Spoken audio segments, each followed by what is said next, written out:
Today I'm going to discuss intimidation.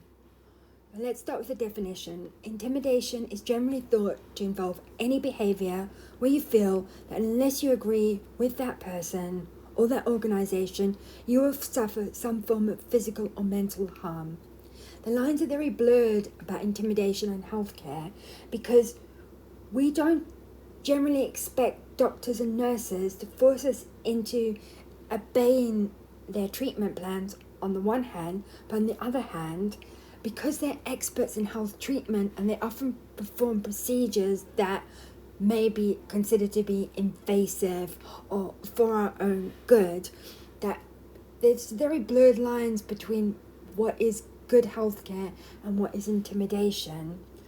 So I think let's talk about what intimidation tactics can look like from healthcare professionals or complaint handlers. It'll be little things like you kept waiting later than your appointment time and nobody will apologize for it. It will be the patronizing behaviors of when you ask a question, oh, you're so silly, you don't understand. It will be the overuse of long medical jargon to intimidate you. So you're so busy trying to think, well, what does that mean, that you forget to follow the thread of the conversation. So that's kind of the single intimidation tactics. Then you get the group intimidation tactics where they'll bring a colleague, 2, 3, 4, 5 into the room to encourage you into supporting their position and or treatment. This is the behaviour they use in local resolution meetings, despite NHS England saying this should not happen and that meetings should be equal for the complainer and the staff. Final use of intimidation is when they raise their voices and start to shout at you. So what happens with intimidation? What happens with intimidation is you feel under threat, the amygdala goes, help, and it starts throwing out fight or flight stress hormones. When the amygdala takes over, it takes the logical, rational part of your brain offline. So you're just responding from a survival point.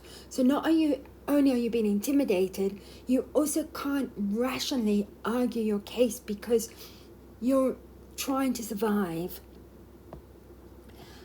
And the fight or flight, either one, is going to result in bad decisions for you. So with fight, you argue your case. With flight, you run away and you're discharged. Or you go into freeze and you just sit there and you don't say anything, which is taken to mean that you agree.